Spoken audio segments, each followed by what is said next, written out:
तो इससे पहले मंदरजात मेरा तकरीबन सभी पता है। मैं चाहूँगा इस पे आप अपने ज़रा पहले ख्यालात बता दें कि आपका इस बिल के मुतालिक जो कि बताया जा रहा है डिफर हुआ है, शायद नए शिकल में लाया जाए, आप क्या कहेंगे? आमिर वसीम साहब, आपने जितने भी अभी बिल और जितनी कवानीन साजी हुई है पिछले कुछ दिनों में, उसमें इतनी ज्यादा ये कानून साजियां हुई हैं कि अब उनका अहाता करना एक एक के लिए जो है ना, आपको कम से कम 2-3 प्रोग्राम्स करने पड़ेंगे। तो बात ये है, मैं आपको बताऊं कि जो 1973 का आइन है और जो आइनी और जमहूरी और पार्लिमानी रवायात जो रही हैं, वो तो यही है कि हमारी जितने भी जो पार्लियामेंट है, जो कि कौमी असम्बली, सेनेट और सदर मुमलिकत पर मुश्तमिल है, उसके आपने देखा होगा कि यहाँ पे जब कवानीन साजी किसी जमाने में हुआ करती थी तो वो एक बिल ओरिजिनेट होता था एक हाउस में, उस पर सेरे हासिल बहस होती थी, उसकी ख्वानगियाँ होती थी, पहली ख्वानगी, दूसरी ख्वानगी, फिर उसको सिलेक्ट कमेटीज में जो है वो भेज दिया जाता था, जिसमें जो पार्लियामान में जितनी भी पार्लिमानी पार्टियां हैं उनकी अपने हुजम के मुताबिक जो पार्लियामेंट में उनका उसमें भी हिस्सा होता था। तो कवानीन साजी के ऊपर या तरामीम के ऊपर सेरे हासिल बहस हुआ करती थी, और वो जो मुसविदा होता था कानून का या तरामीम का, उनको पब्लिक किया जाता था, उस पर राय आमा हमवार की जाती थी। मैंने देखा है कि जो बार एसोसिएशंस हैं उसमें उनके ऊपर बहस हुआ करती थी, और उन तमाम राय आमा के जो इदारे हैं उनको मद्देनजर रखने के बाद कोई कानून साजी हुआ करती थी, फिर वो दूसरा हाउस उसको अप्रूव करता था, फिर वो सदर उसकी तौसीक कर देता था। अब हमें अगर पिछले कई अरसे से देखें तो जितनी भी पिछली हुकूमतें रही हैं उसमें ये वाला जो कॉन्सेप्ट है कानून साजी का और उस पर प्रॉपर बहस करने का, गौर वखौज करने का, वो तो बिल्कुल खत्म हो चुका है। अब ऐसा ही होता है कि असम्बली का इजलास होता है, चाहे सेनेट का हो या कौमी असम्बली का, और अभी तो मुश्तरका इजलास भी होना शुरू हो गए, तो उसमें आके फिर जो है वो अटर सरप्राइज होता है तमाम पार्लियामेंटेरियंस के लिए, हुकूमती पार्टी के लिए भी, कि वहां पे मिनिस्टर लॉ आते हैं या मिनिस्टर जो मुतलका मिनिस्टर है वो एक बिल पेश करते हैं, उस पर कोई खवानगियां नहीं होती, उस पर कोई बहस नहीं होती, और उसके ऊपर जो है वो राय शुमारी होती है और उसको बगैर पढ़े हुए उस मसवदे को उसको पास कर दिया जाता है। तो ये एक बड़ी कंसिस्टेंट प्रैक्टिस अनफॉर्चुनेटली माजी से होती चली आ रही है।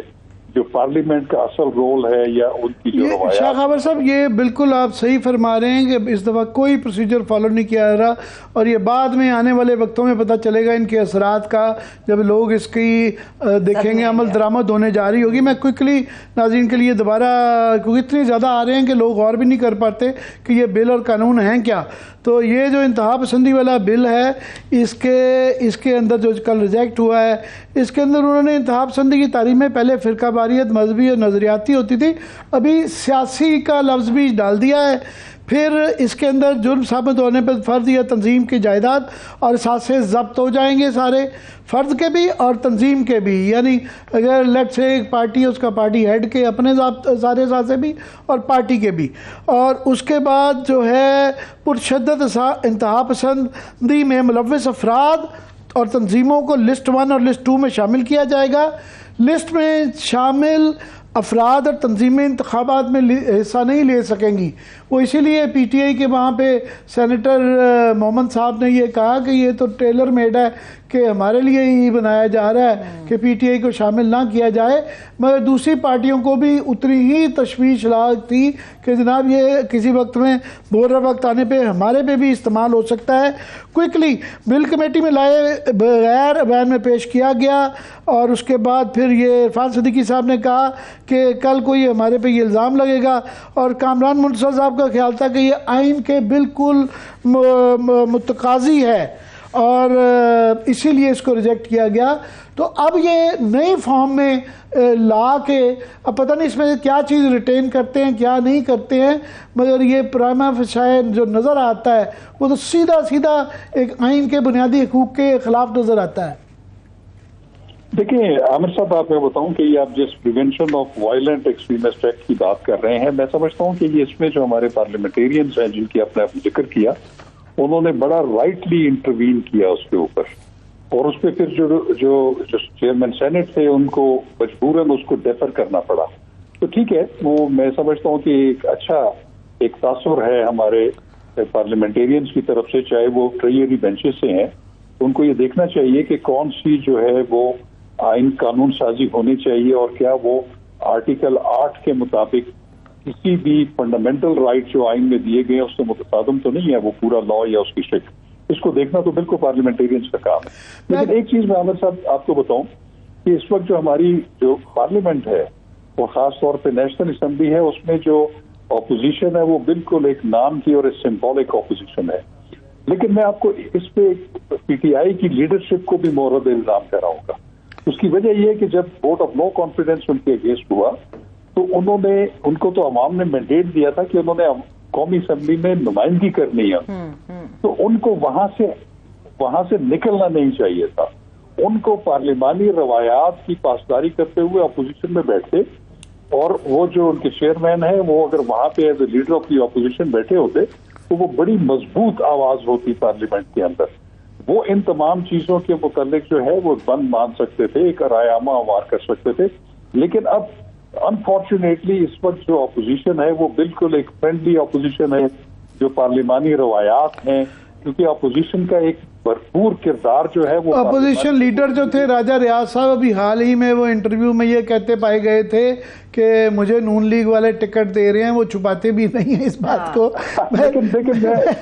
एक मजाक है, मैं आपसे बिल्कुल एग्री करता हूँ। हम सारे उस वक्त भी कहते थे कि ये बिल्कुल पीटीआई का गलत फैसला था, गैर पार्लिमानी था। ज़रूरी नहीं है कि आप सिर्फ गवर्नमेंट में ही आएँ तो वहाँ पार्लियामान में बैठें, ये उनकी गलती भी थी और गैर इखलाकी काम भी था। मैं बिल्कुल आपसे एग्री करता हूँ। मैं आपसे ये जो आर्मी एक्ट के मतलब, क्योंकि आप ये ख़ास तौर पे इस तरह के मुकदमात में बतौर वकील पेश होते रहे हैं, तो इसमें बड़ा क्लियरली वो बार बार ये कहा जा रहा है कि इसका इतलाक जो है वो सिविलियंस पे नहीं है, और ये जो समझ आ रही है ख़ास तौर पे रिटायर्ड जो आर्मी ऑफिशल्स हैं उनके मुतल्लिक है कि वो किसी मीडियम पे भी बैठ के अगर हर्जा सराई करेंगे तो सज़ाएं बड़ी सख्त हैं, 5 साल तक की कैद है, जुर्माने बहुत ज़्यादा हैं। मगर सवाल मेरा ये है कि इसके अंदर जो लफाजी है उसमें मुल्की सलामती और मफाद में हासिल मालूमात का गैर मजाज इंकशाफ। अब ये मुल्की सलामती और मफाद एक बड़ी, ये हमेशा इशू रहा है कि जब भी कभी इस्तेमाल हुआ है तो ये एक वेग है, इसको क्लियरली डिफाइन नहीं किया गया, उस पे एतराज़ात आ रहे हैं। ये बिल्कुल ठीक है। देखिए ये बड़े सेंसिटिव इश्यूज हैं, जो मैं आपको एक बात बिल्कुल मैं थोड़ा सा आपको जरा अर्ज करता चलूं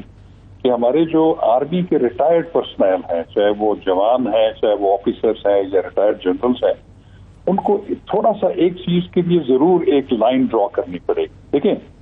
तनकीद जो है वो बिल्कुल जमहूरी मुआशरे का एक हिस्सा है, तनकीद करना जो है वो आपका एक फंडामेंटल राइट है। लेकिन जब तनकीद जो है वो तस्हीक में या इस तरह उसमें तब्दील हो जाए, ट्रांसफॉर्म हो जाए कि जो एक इदारे के लिए या उनका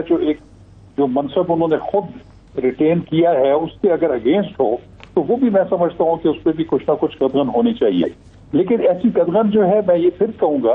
कि अगर किसी चीज में कानून साजी की जरूरत है भी, तो वो जो मुरवजा पार्लिमानी रवायात हैं कानून साजी के लिए, उसको जरूर मलहूज़ खातर रखना चाहिए।